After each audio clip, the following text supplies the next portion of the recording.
Good evening, everybody. Welcome once again. Today is Friday. How was the week? I'm not going to say what I feel like saying, but how was the week with the children, with the colleagues, with parents, lesson plannings, lesson delivery, whether online, offline, private tutoring, within the classrooms, everything? How has it been? I know it's usually not easy, you know, trying to do a whole lot, reach all the children, and then there's still that one child that you're trying to reach, you're trying to get to be able to, give you what you want. Unfortunately, it's not happening. But don't worry, everything will be fine. Especially if you're looking at it's third term already. I've been working with this child since first term. It's third term. And I still don't know what to do. Everything will be clear soon. So this is a part of a series. After this is teaching math in early years. When we are done, another time we'll do next week precisely. We'll be handling teaching math in key stage one and in key stage two. Then we'll be looking at learning math. This was going to be for um, children in secondary school, learning math in secondary school, but it's also going to be for teachers, but more for students. I'd like to do that for students. And then also learning maths for WAEC. We're going to be doing all of this part series. Why did I choose math? This is one topic that nobody likes. Okay, some people like it, but few people like it. And many children's career path has spoiled because they don't like math. And I tell people, many of those children, even in secondary school, that don't like math, it started from nursery school. You may be shocked. Why? Imagine this: a child learned 1 to 10, and the child learns 11. Then the child learns 12, which is 1 with 2. The same thing, 1 with 3, 1 with up to 1 with 9, 19. Then all of a sudden, you come from nowhere and says 2 and 1, 21. Come on. From where to where? It's the same 2 and 1.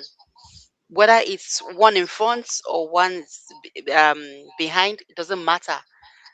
And they struggle. Sometimes they write 12 as 2 and 1. Sometimes they write 21 as 1 and 2. The confusion goes on and on. Then we get to 100. And then you say 101 is 101. When 100 is 100, naturally add 1 to it. And the whole confusion, many children from that point don't like math because teachers are frustrated, parents are frustrated, and school management is telling teachers, you're not doing enough. Parents are blaming children, teachers are blaming parents. But these things, actually, there is a trick to it. Now, I'm not an early years teacher. I cannot be an early years teacher. I've tried. Honestly, I've tried. It didn't work. It never worked. I ran out. So I had to bring in Miss Ifedayo. She's an early years teacher, a passionate one. And did I bring her? She's a homeschool mom. That means she teaches her children at home. They don't go to the conventional school. So she works as a teacher and a mom, handling her children, teaching them as a teacher, teaching them as a mom. And that is why I decided to call her in for her to help us, to help us clarify things. How do we help these children? How do we get them to love math, to understand math? You, the teacher that is struggling, how do we help you? The parent that is struggling, how do we help you? Once again, this is Miss Ifedayo Somotun, the edu godmother, the author of the ABCs of homeschooling. She's a homeschool mom. She consults for homeschool. She sets up homeschools. She also trains teachers, especially in the early years. She's a SEN teacher. She's not just a SEN teacher, she's a child psychologist. So her being a SEN teacher naturally makes sense. Over to you, Miss Ifedayo. Good evening, Mark. Good evening, everyone. Miss Reina, those accolades, I was thinking it's not me. I was beginning to wonder who has all those things you were saying, like this, like this, like this, like this. But thank you so much for the opportunity for bringing this up. I'm going to start this way. Couple of days ago, I was having a conversation with Miss Raina. We were talking, and then I was telling her my 2-year-old, I'm sure she'll smile, our boyfriend. I said, this guy does not know any other in the number world than number 8. That the only number is ready to learn, to know is number 8. And then, okay, recently he now added 4 and partially 7 to it. And on a normal day, every parent will panic. I'm right. Yeah. Every parent will panic, and it is evident everywhere because he's almost 3 now. He's 2 going to 3. But there's one thing that parents would not see. If I was not a teacher, I wouldn't see it. My son does not know numbers. He doesn't know physical. He doesn't know the regular number. He doesn't know the regular numbers, but he will tell you. Please mute your mic as you come in. Thank you. He doesn't know regular numbers, but he can differentiate sizes.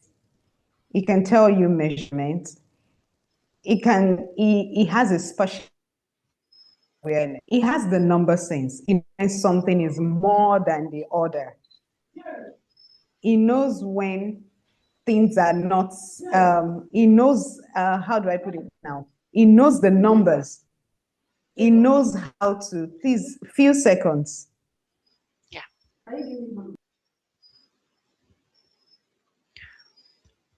All right. So what she's He trying knows, to, okay.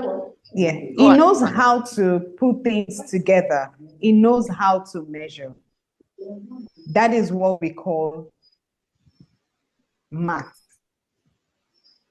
From my own perspective, because people argue a lot with me. So I'm giving that a backstory because when I start to teach or tell people what mathematics is, they tend to wonder, what am I saying? So that brings us to this. Well, today we are going to be, I wanted to do a slide, but I said no, enough of us I every agree. now and then. I We will agree. look at slides and then blah, blah, blah. And then at the end, nothing. So Ifedayo, don't waste your time. So today I'm going to be talking to us about what early mathematics really is. So, and I'm going to tell you what early mathematics isn't. Early mathematics isn't 1 to 100. Early mathematics isn't addition and carryover to infinity. Early mathematics isn't tens and units because that is what it is to us, especially in this part of the world. Early mathematics isn't this.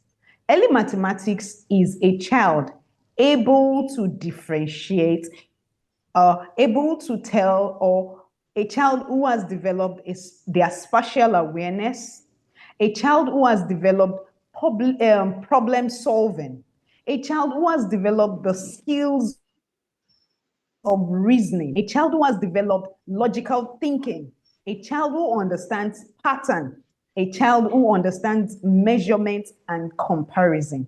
That is early mathematics. Am I making sense? Can we all hear me? Yeah, you were breaking at a point. Okay. All right. So, okay, give me a few seconds then, please. Let me reposition myself. All right. Okay, so what she's saying, I I've met parents that brag. My 2-year old can count 1 to 500. My 3-year old can count 1 to 1,000. You know, can count. And then when I ask a child, that same child, I have 2 sticks here. Give me the longer stick.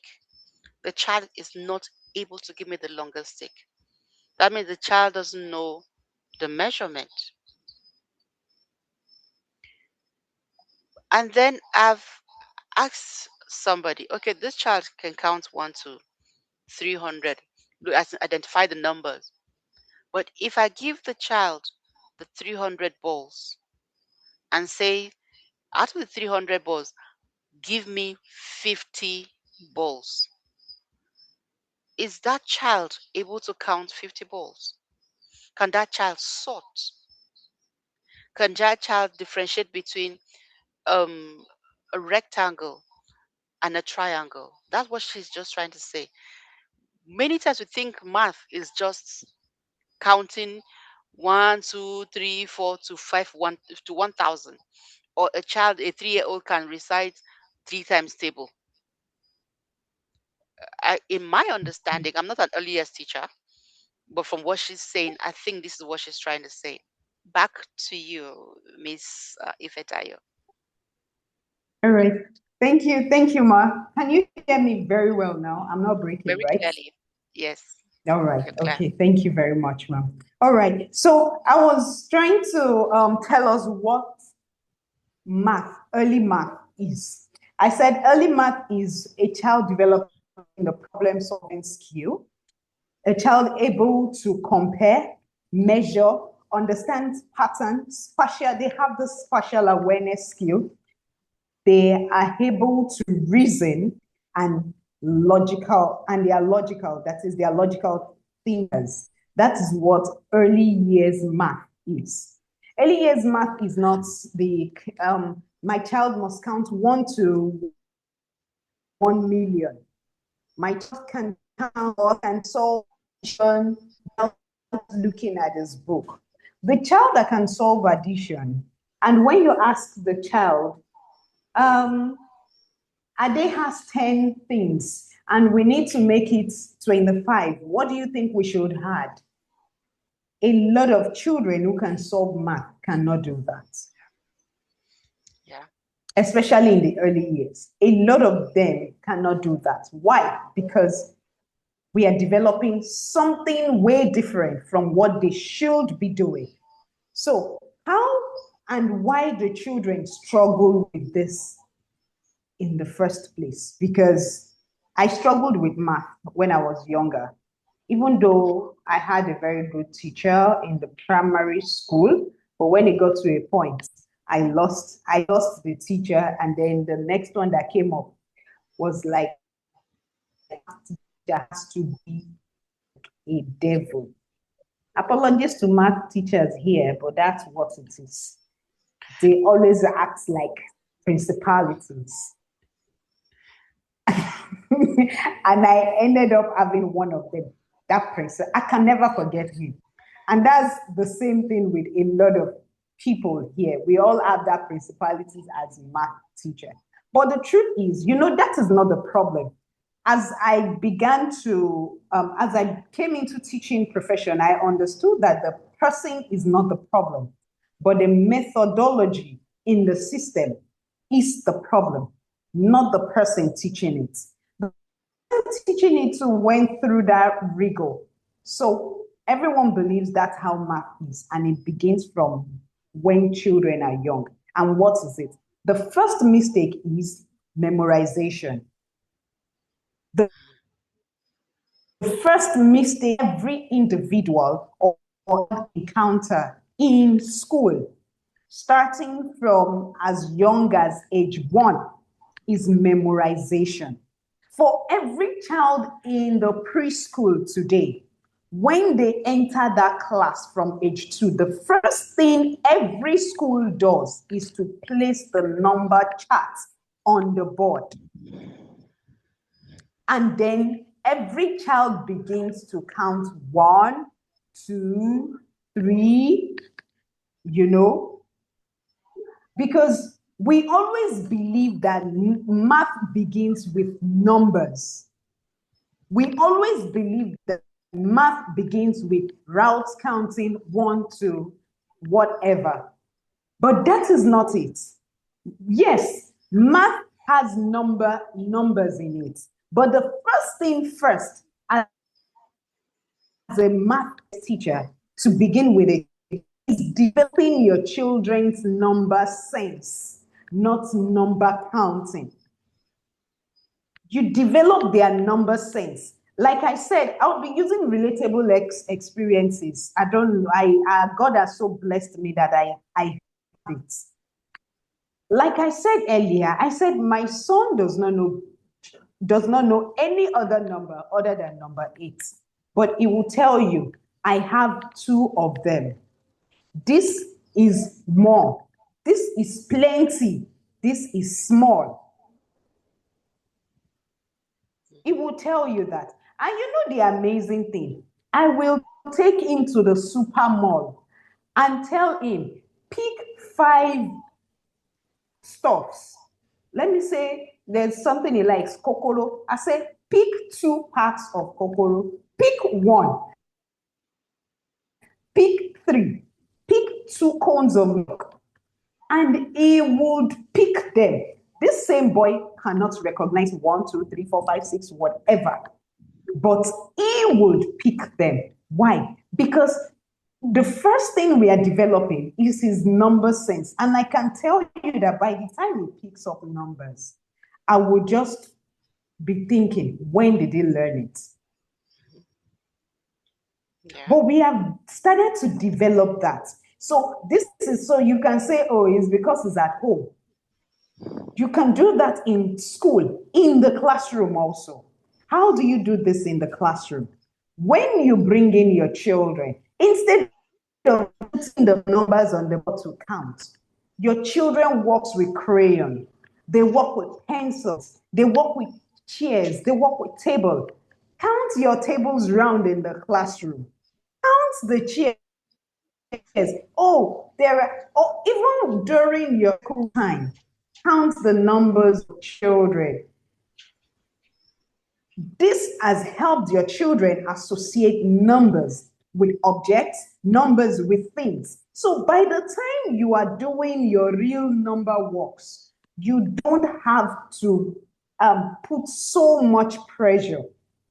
Instead of them memorizing the number, make it realistic.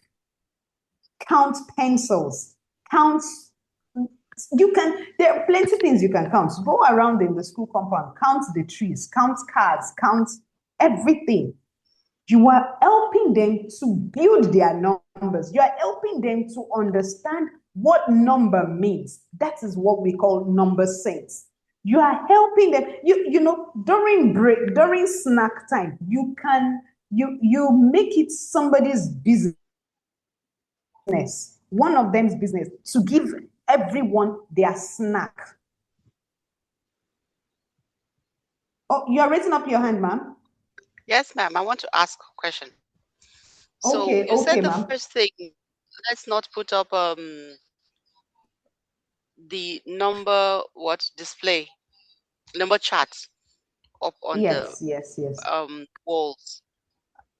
So from what class is it? You're talking about just preschool or preschool nursery 1, nursery 2? I'm saying nursery 1, nursery 2 because in Nigeria we have different names for the classes, but Yes. the class before nursery, class before year 1, and then the other class following it.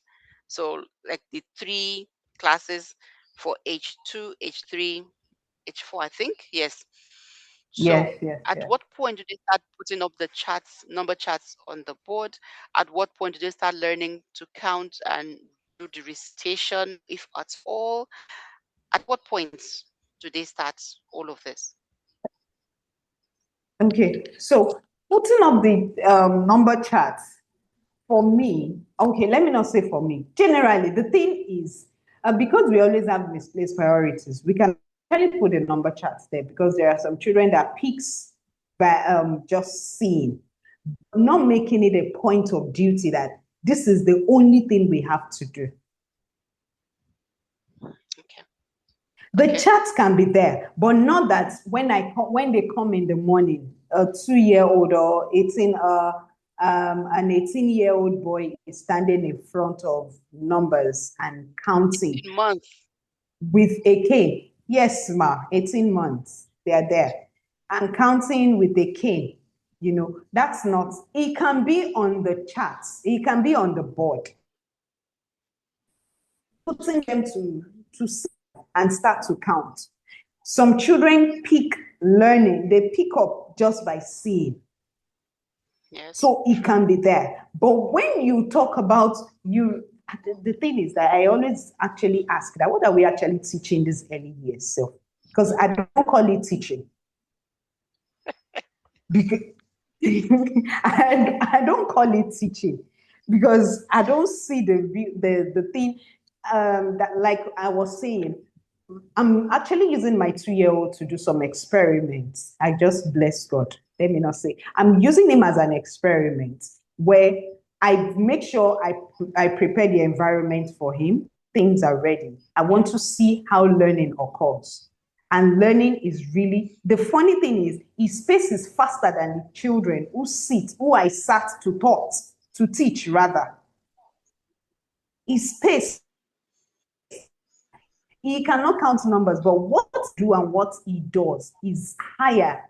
Is at, I don't want to say it. I'm trying to see, I'm doing an experiment with him when we come to nature nurture, which is, I want to know how learning occurs if a child is not start to teach. I hope I don't know if you understand what I'm I saying, ma'am. understand. I understand. I think I Yeah. saw one of the videos where he was identifying house. Exactly. The funny thing was, he was not the one I was teaching. He was not the one who had the material. But he came there and he started to say, so this is half. I share I'm saying I share my Play-Doh with my sister. She will take half. I will take half. I wasn't teaching him. Ah. I wasn't teaching him. And he shared it. So when I try to explain to people what learning really is, I wish people get to understand it. I still it and I'm saying it. I'm one of the early years teachers who finishes the day and still look like I've not done anything. At least, Miss Raina, you asked me now. You said I'm glowing. Who would say yes, it's true. Who would say I've had to work with a same child today? I've had to take 2 extra children aside from my children, and I've had 4 online classes today. Wow. So I think I'm digressing, but it's still the same thing. We are still everything is working. I said, instead of you saying, count with me, 1, 2, 3, 4, repeat after me, 1, put 5 blocks on the table and count. 1 block, 2 block, or you say, maybe the child's name is Ayo. Say, Ayo has 1 block. Miss Ife has 2 blocks. 1, 2. It's sticking. The child is going to count after you. I think we need 5 pencils on this table. 1, 2, 3, 4, 5. 5 pencils. The children will count after you. Now, to relate the number symbol to the object you have counted, you can stick the number somewhere or put it close to them. Number 5.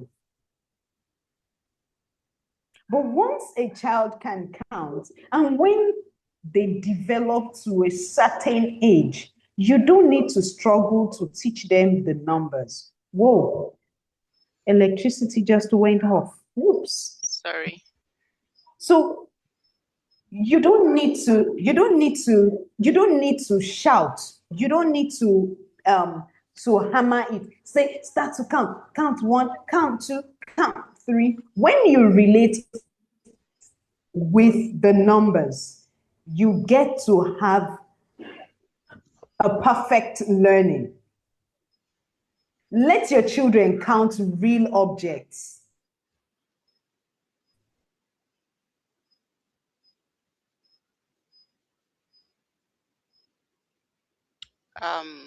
Miss Ifedayo, are you there? All right. I Yeah. think okay. Oh, I'm there, ma. All right. So let your children count real objects. Let them count blocks. Let them count, even if your school is not providing for you, you can make do with things around you. Count stones, count bottle covers.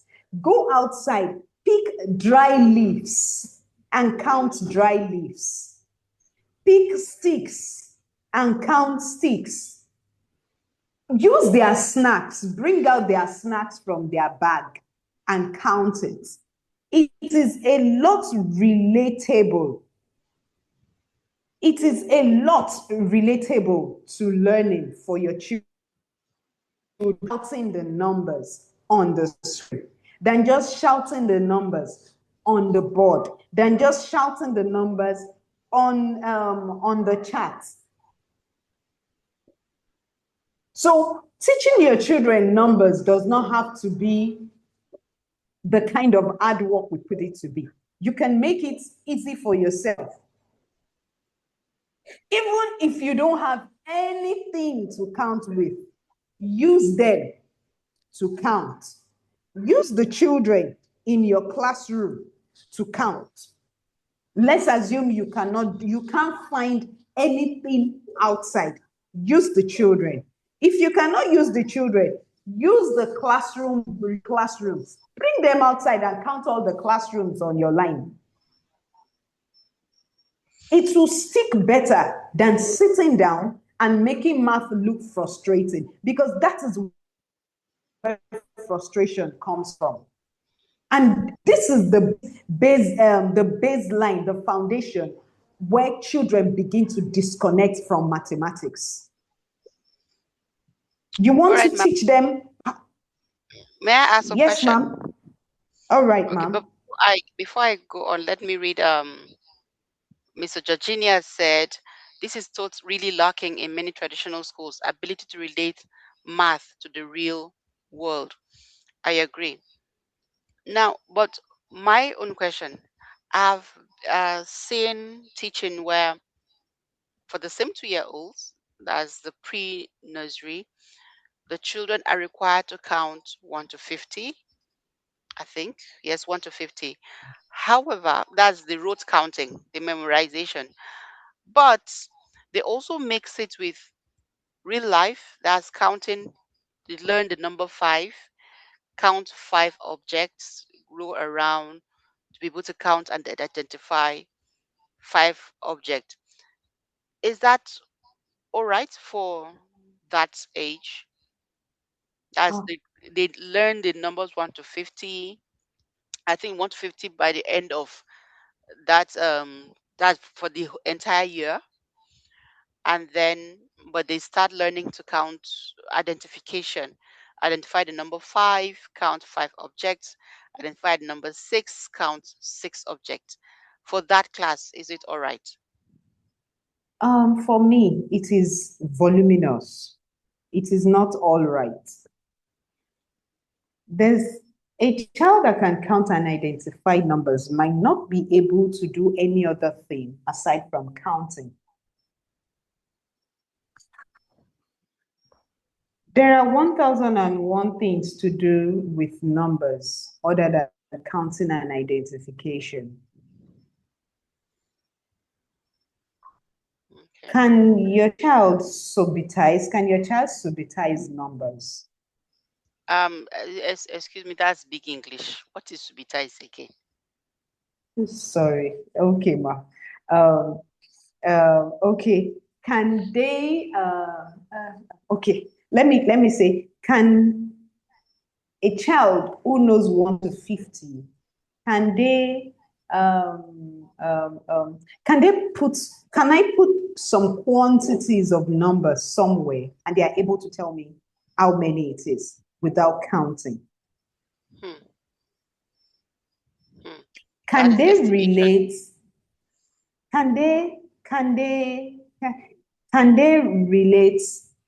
Um, can they count number with different objects? So, for example, a particular Uno, it's called Uno card. This card Oh no. allows me to use, yes, this card allows me to use dominoes, allows me to use a lot of other things to relate to number counting.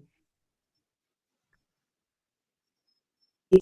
And the day I placed an Uno card in with my boy, immediately he picked the number and he started looking for its partner.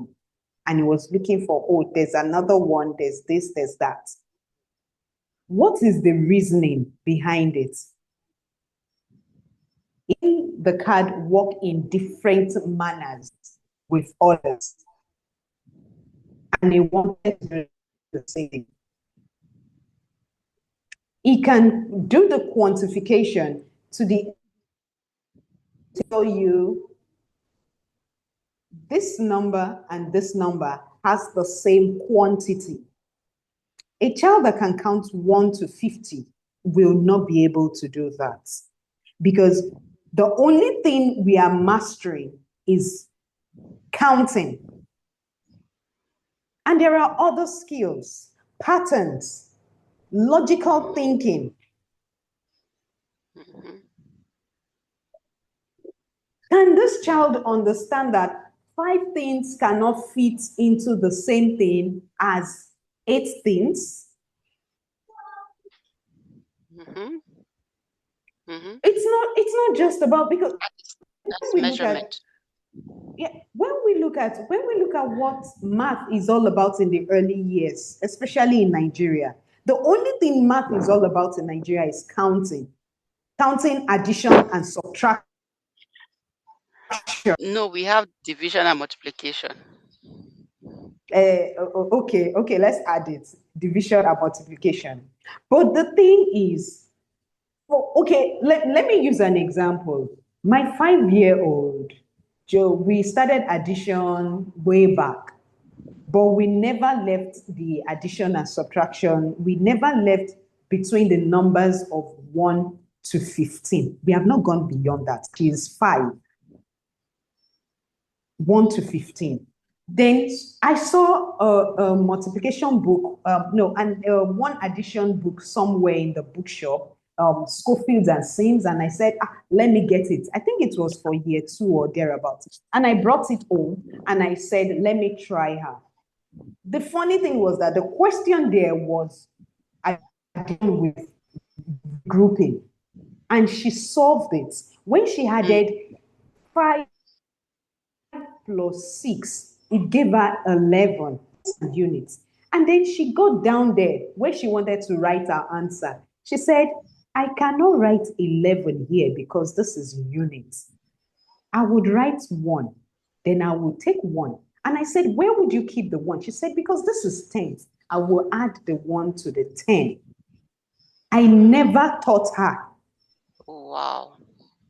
Like, I never. And that was how we began regrouping. I never. Why? Because for 2 years, to 20. Anything we can do with 1 to 20 was what we were doing. Anything you can think about, anything. And then when she did it, I sat down there myself and I began to think. That's so educators put them to get knowledge.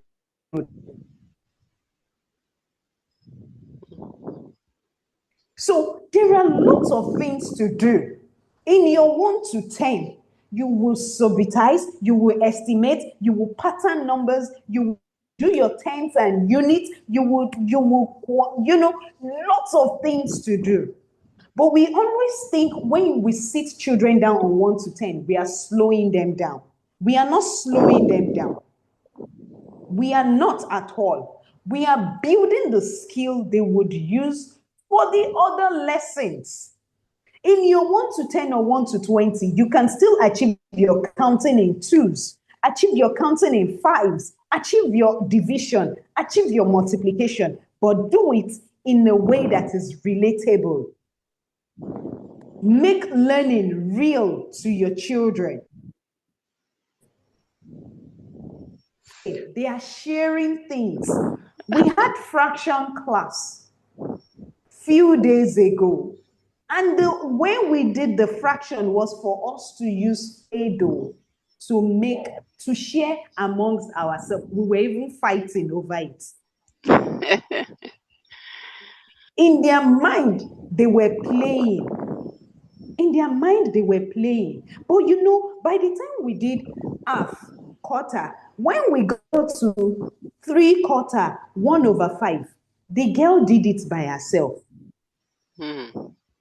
She understood that 3/4 means I have to have 3 out of 4. Why? Because we have used numbers in ways that even the numbers is exhausted. That is building number sense. All right, we have a question, Miss Ifedayo. Miss Naomi says, thank you, ma'am. I work with concrete objects. I have counters, covers, and other learning materials, and it works well for me. However, we have African mothers who do not understand this method. They believe their children should be able to count from 1 to 100 or even more by the time they are 3 years old. So, if a child is in nursery 3rd term, about to be promoted to nursery 2, and cannot count from 1 to 100, is that bad, even though the child is good with objects? Yeah, I think I'm the wrongest person to answer this question because this question you just asked me is too big. You see, I made a post a few days ago about a Nigerian parent in the maybe UK or the US, commenting and shouting that the Oyinbos are not teaching that when you get here or you do this, ensure you take an online tutor for your child because it's nonsense. That was the word she was using. They are doing rubbish. They are not doing anything. Why? Because she believes that her child, because I am sure she's talking about the children who are between the ages of 0 to 6. I'm sure she's talking about those children because they are the ones who color a lot, who play a lot. I believe is that a child should count 1 to 2, 500 before she leaves preschool. And that's what I've seen. Ma, with due respect, you see these numbers 1 to 100. For me, it's like count 100 learn numbers 1 to 100 does not say the child has learned anything. We started this menace and we have built it with our parents to the extent that they now see it as norms, that if their child at age 3, 4 cannot count, to, I don't know who has capped it at 100. I don't know where this thing came from.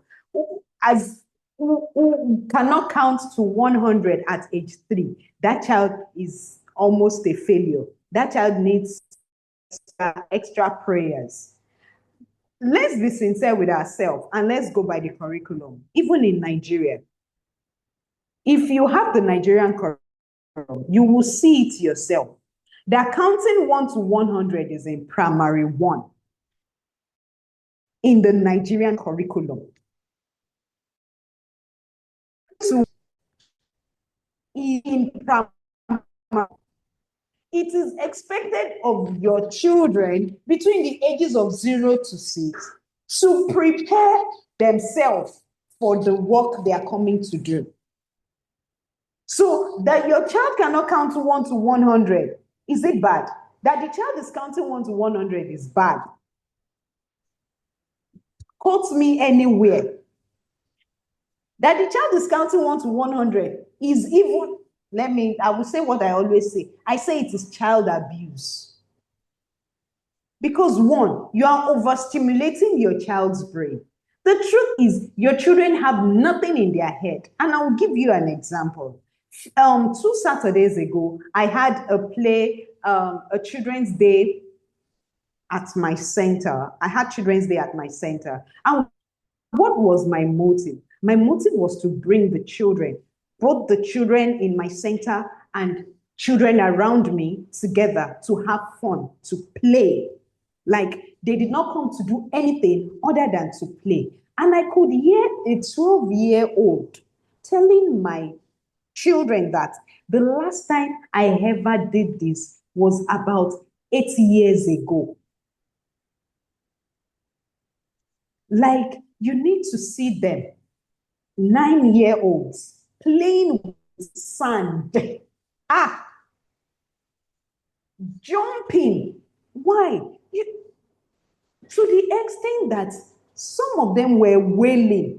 I did not say cry, wail. They were wailing when their parents said, let's go. You have stolen their childhood to teach them 1 to 100. For the child 1 to 100.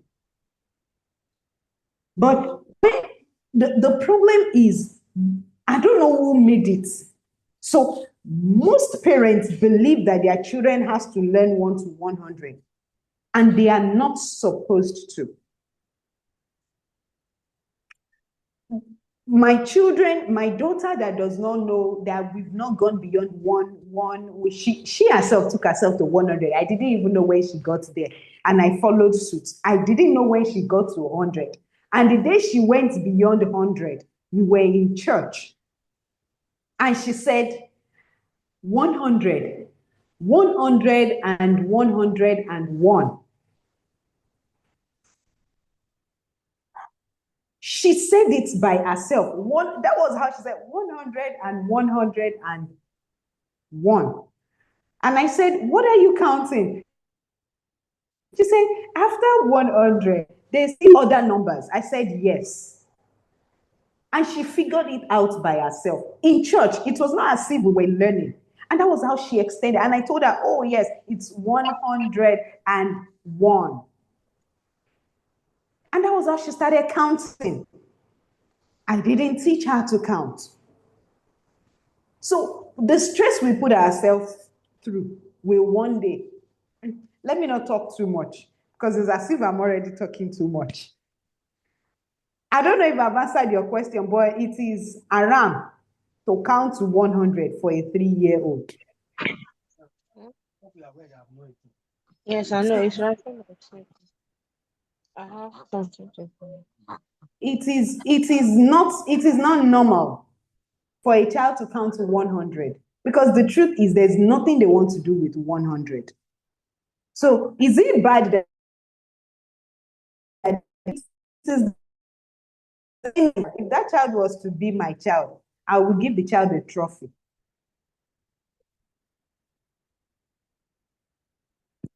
I think I've answered that question. But like I said, I think I'm the wrongest person to ask that question, but I've answered it.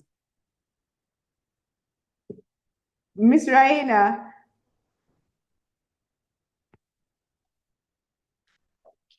I've answered that question. Yes, so I have been speaking, but my listen was muted all the while. I'm sorry. Whoa. Okay, so Miss Naomi, for the child to be able to is good with objects, that child is doing very well. Okay, so the child doesn't have to count from 1 to 100. Now, Miss Ifedayo, there's another question from Miss Folashade. It says, my question, please, for a child that already knows the number 1 to 10, now going forward from 11 to 20, is it wrong to tell the child 1 and 2? That's 1 and 2 is 12. Because telling the child to show you number 12 or 13 and the rest, and he or she can't. I'm not an early years teacher, so I was using the method, but the teacher said no, it has to be 12, 13, and not the other way around. Now the teacher said, do not say 1 and 2 is 12, but tell the child is 12. Do you understand the question, Miss Fedayo? I understand it very well. I understand it, ma'am. Thank you. Miss Folashade, the teacher that corrected you was actually right because in and means addition. So 1 and 2 makes 3, not 12. The reason why we struggle with this from 11 to 20 is because we are teaching the children too early. For a child who is matured, when you teach a child between the ages of 3 plus and 3 plus almost 4, this number, you would not struggle this much. You wouldn't struggle this much. So what method do I use to teach this 11 to 20? I use the play method. I use the, how do I call it now? Sometimes I use the ball method, the ball play method, the cloth anger method. So we wash clothes and then the numbers are written on the piece. And I pick them one by one and hang them. The children goes to hang the cloth and they are seeing that number on it. And I say 11. You're holding 11. You can use the ball method, a player. The player is wearing number 11. We are staging the ball, the field. Number 11, number 13. These are for older children. You will struggle when you are teaching ages 1 plus 2, 2 plus. That's why you have to be saying 1 and 2, 2 and 4. When you teach older children, you don't struggle. The child will not get it because the brain is matured to pick information that is not meant for it. You see, when we talk about age development, there's no how we talk about learning in the early years that we don't talk about developmental stages and ages. You see, there's something in the early years that talks about overlapping. Thus, when we talk about their development, there is the overlapping in development.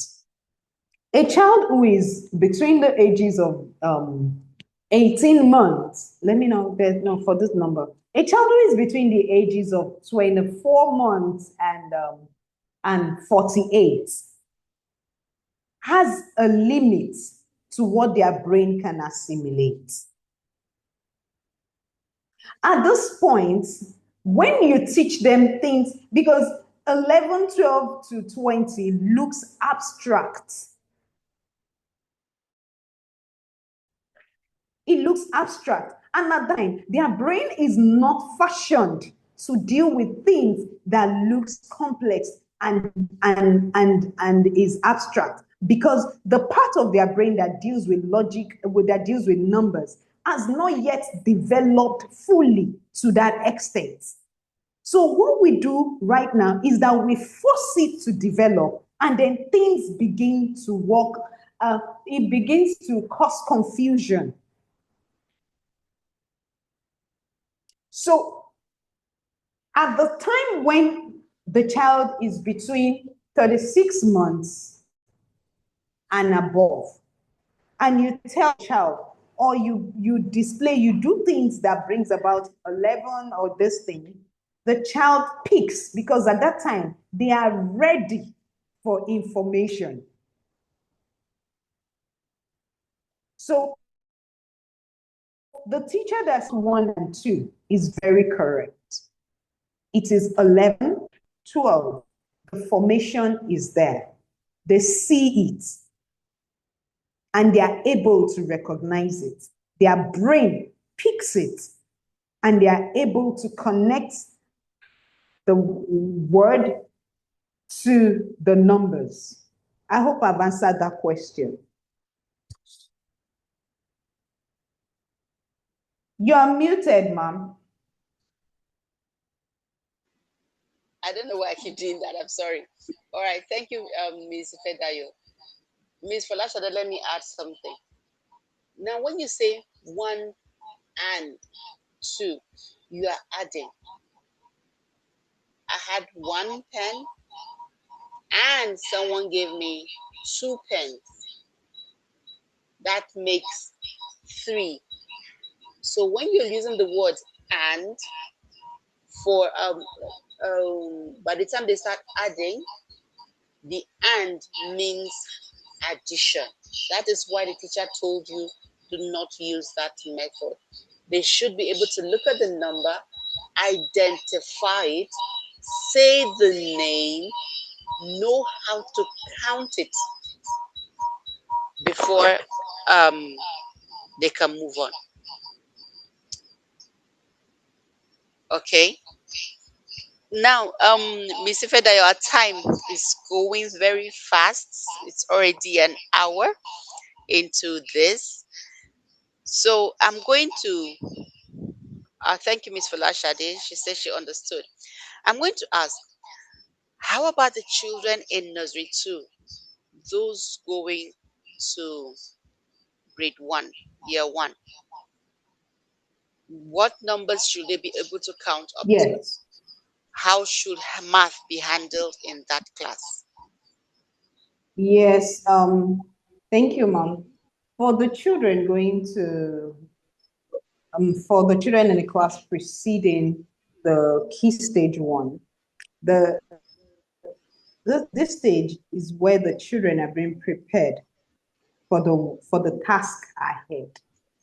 So everything you have been building from the ages of 1 plus 2, 3, 4 till about 4 plus going to 5 is like in this stage is where you begin to see the manifestation.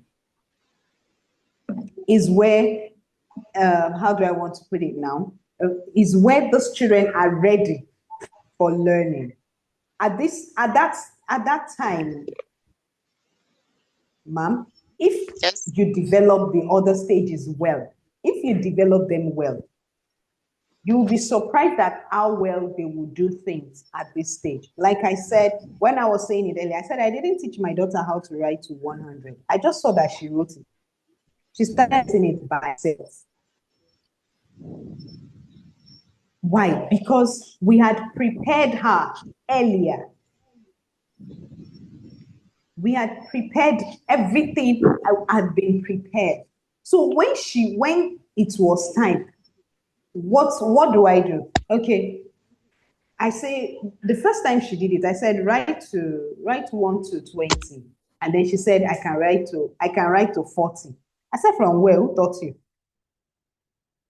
I didn't ask you to write now, but she did it.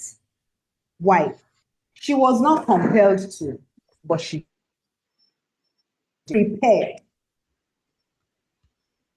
she was ready. I didn't have to force her. And this is not just my daughter alone. I've worked with other children. I remember my last place of work, this child was brought in from Abuja, and the mom was, my daughter, blah, blah, blah, blah, blah, blah, blah. I don't want her to be behind. I know where I met her in the school. Because they were asking me, so what is she going to be doing? I think, okay, she was in nursery 1 then. What is she going to be doing? I said, we are going to be playing. And my boss was looking at me like, is this girl normal? Is this girl normal? Should this be a response? I said, what else do you want us to do? We are going to be playing. And truth be told, we were playing. How? In the play, we did the addition we were supposed to do. We did number counting to the extent when the mother came in for open house by the middle of the term, she was like, I don't know what you are doing. My daughter just likes when she's getting home, she's ready to do, she's this, she's that, I had to call one of my friends. And when we were talking, I told her what my daughter can do. And she said, no, they've not gotten to this level. I said, yes, they will not get to it because it is not pride. Learning does not have to be by force. Prepare the environment. You know what, at this certain age, your child's brain is ready to assimilate. So put things in the environment to help the child assimilate a lot, to help the child take in information. But ensure that's one thing. We take play away, but play is what helps these children move faster. Play is what makes them move faster. They move faster than when you sit down. I remember, I don't know who's, okay, I think she's here. Miss Faith, Edu Palace Play. I love the activities she does with her children. I'm sure our children should be between the ages of 4 and 5. Please, can she? Thank you. Yes. Yes, they are. I teach 4 to 5. Yes, ages 4 to 5. You can see, I don't know whoever has seen our page and what she does with them. Yes, ma, you have seen her page and what she does with them. It is not rigorous, but the truth is they are achieving results. So it is not what those children are to learn at this age is what our children are learning at age 1 and 2. Is what they are learning at age 1 and 2. I have children come for after school, ma, and they are in primary 2, and then they cannot compete with my 4-year-old. But everybody would say, your children are just always playing. They are not doing anything. There's nothing they are doing. But your child in primary 2 cannot compete with my 4-year-old. They can't, because they are playing and they are learning. At the end of the day, what you want them to do, they would achieve it. But first, let them play. So I used to tell people, I don't have like, not that I don't have a set goal like that, but like, it is not a compelling goal that, by age 5, you have to have done this, or this is what you should have done. I look at your age. I look at your brain age through assessment, and I let you know this is what you should be doing. So for typical Nigerian children for age 5, preparing them for the primary, what you need is prepare their readiness. Prepare their readiness, because the truth is, to an extent, Ms. Raina, let me be factual. I'm actually confused when it comes to what we do with our children in the nursery school and what they are going into the primary to do. Because by the time you pick a primary one textbook, you are saying that your 3-year-old is doing what a primary one should be doing. So the truth is, what are they expected to? What are we? I don't get it. I don't get it, because what they should be doing at age 5, they are already being pushed to do it at age 3. So preparing, in Nigerian system, we are not preparing children for primary because they're already doing it. We're preparing them for university. Exactly, we are preparing them for the university, not for primary. I think but I can tell us that if for you to have peace of mind as a teacher in the early years and not look like that person who just came back from the Biafra war, give yourself peace. The problem is not even teachers. Teachers are not the ones that have this problem now. It is school leaders and school owners that have this problem. You know, I was going to ask you this question. Okay, you've done this training now, you've spoken to us. How do we relate it to the school owners? Because many of the school owners want teach them so that by the time they are 4 years old, they can count 1 to 1,000, so that when they go out and they can recite it to the others and more children will come, things like that. And unfortunately, many of these school owners are not teachers, so they may not even understand when we try to explain to them. So what do we do? How do we handle management? How we do handle school owners that need us to do these miracles, which is not helping the children? Yeah, the first thing first I always tell myself, and which I work with, is if I am being employed in a school and I see what they are doing, if I try to change it and it's not working, I don't stay. Until teachers begin to just like Jesus said, he said, if you come to a place and they did not accept you, dust your shoes. But how many schools will you change? Because most of the schools, this is the norm. Most of the schools, these are things that are being done. So how many schools will you keep changing to? Few of the schools do what you are doing and conscious of this. And in those schools, the teachers don't want to leave. So what is the practical thing to do? Yeah. So the only practical thing to do, ma'am, is, and I will say it boldly, because from my mouth to the ears of God. When I become the Minister of Education,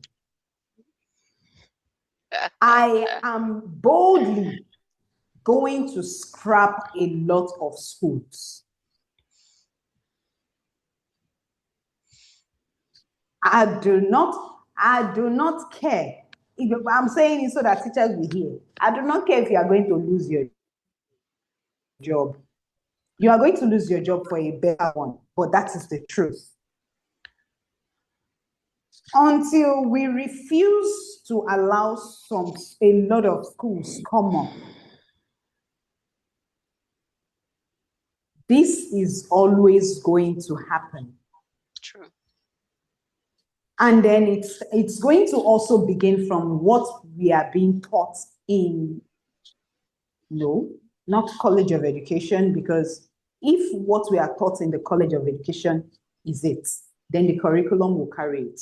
The Nigerian curriculum does not say that children should learn 1 to 10 or 1 to 100 in the preschool. Nigerian early years didn't say that.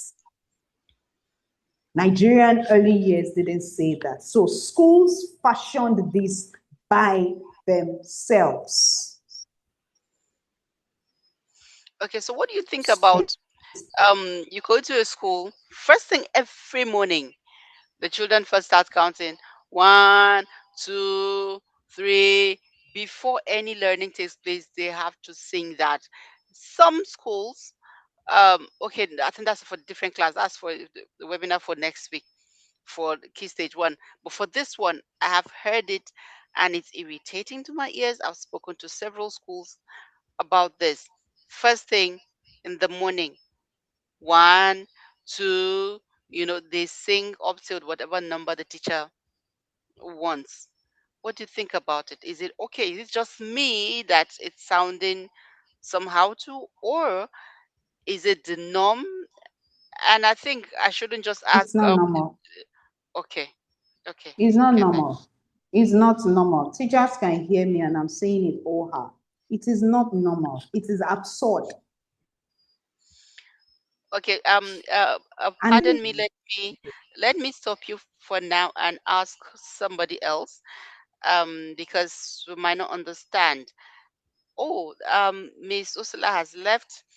I had a teacher from Cameroon here. She had left, but I'm going to ask Miss Faith. Miss Faith is not a teacher in Nigeria. So, Miss Faith, at your school in your country of residence, do you count first thing in the morning or last thing at the last thing of the school day, at the middle of the school day? Is there a particular time where every day the children sit and sing one to whatever number? Miss Faith.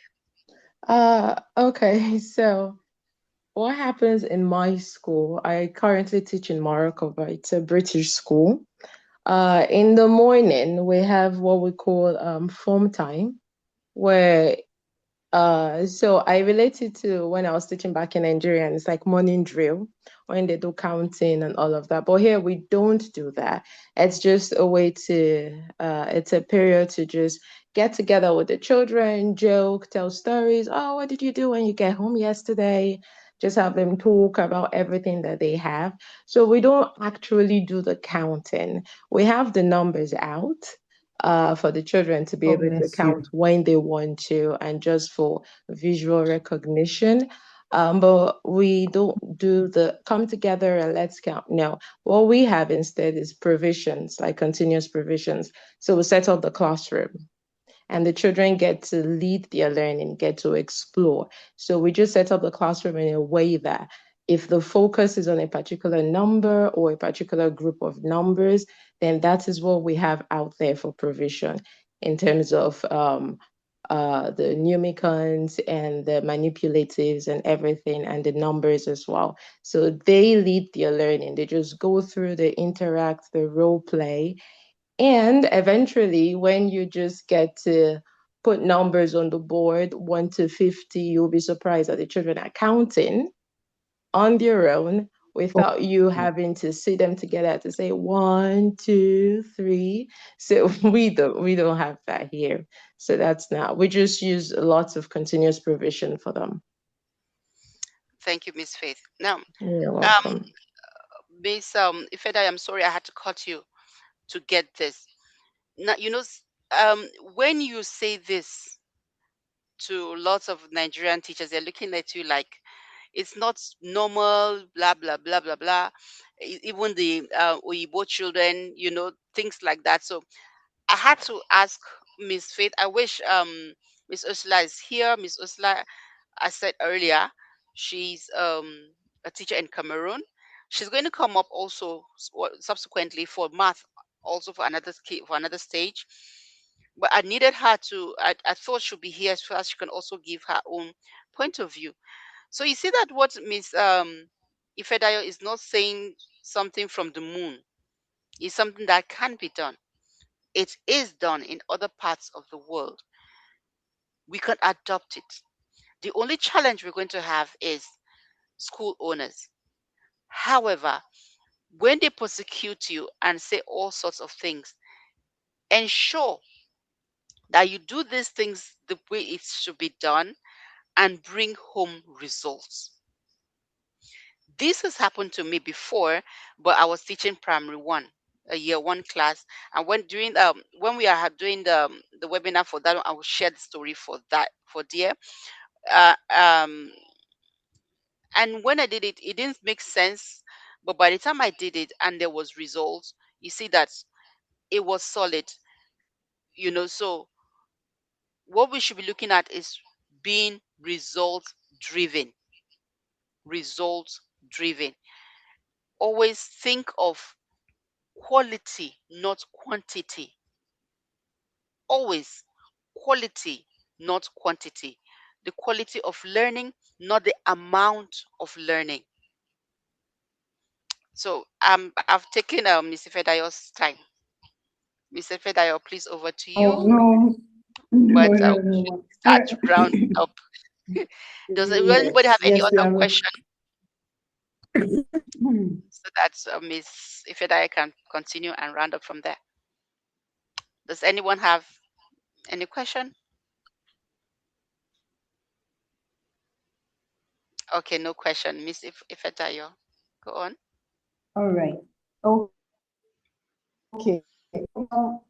Let's say something about school owners and teachers. I tell this to everyone all the time. I've so most times or all the time when I talk to teachers, I don't say things that I've not done before, and I don't share knowledge out of papers. I don't do that. So one thing I tell teachers all the time is for your school owners or leaders to take you serious, you have to be able to show results. You have to be able to show results. You have to be able to defend what kind of card you are playing. I remember that I worked in a school where they say they use, no, not even they use about 4 different curriculums together. They use the Montessori, they use British, they use America, they use Canada, they just use everything. So when this parent comes and the parents say, I like the British, yes, we are using it's a very when they say a very big school, it's a very, very big school. When you are mentioning schools on the island, you will mention that school. So Wow. it's not like it's one small school. And I got into the system. I got into the classroom, and all I saw was it is neither Nigerian, neither Montessori, neither anything. It was just them. Like they just wake up and they do this. And I told the person we were to work together, I said, I can't do this with you. It can't work. And she was like, we've been using, because she has been there for about 6 years. She said, we've been doing this for years and blah, blah, blah. And I told her, Auntie, if you've been doing this for years, your school will not employ me and pay me higher than they pay you. Because that's another thing. By the time we got in the new set that came in, our salary was like double those that have been with them for 6 years. So it means that there was no value. And then I told her, I said, I'm not going to use what you are using. I'm going to use mine and it will work. And then she almost left the class for me, like, and hey, you want to do it. And one thing that is always my signature is that I cannot take your child in my classroom and you should get an extra lesson teacher. It will never happen. And then I began with these children. Unfortunately, I now had 2 children, 2 struggling learners, like pure ones. And she left the class, and I told her she should not worry. I began to handle the children in my own way. I didn't use their curriculum. I built mine. Do you know that time I was to the school was almost paying me to draw a curriculum for them. Wow. They were at that time. I didn't. If I knew the business by then, maybe I would have chop and go. I didn't know the business back then. So they really wanted to employ me to do the curriculum for them. But when I looked at their system, I said, no, I was ready to go because I was already exhausted. What am I telling you? Your results, no matter what a school stands on, if you want to change it and you show results, they will take it from you. But if you don't, there's nothing you bring to them that they would accept. This is not working.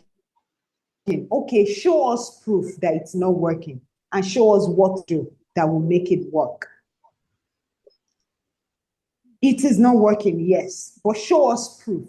That is the thing about school owners like results. They like results, but if you cannot show them results, it won't work. So you need to know what you are doing as a teacher. Then you can function. You can go the moon. That's that I want to tell us about that. So on math and all that and all that. So please, teachers, you don't make your children learn mathematics by memorizing. They learn mathematics by exploring, by building. I don't know, building blocks. If you don't have building blocks in your school, you can yourself. You can use counters to build. Bottle covers. You can use different things to build. Get sticks. Have your classes outdoor. Let the children explore, measure, pour water, early years. Sand play and water play should not be missing in your environment. I did not say in your classroom because you say it's messy. If you can't, let me tell you one thing I'm doing presently.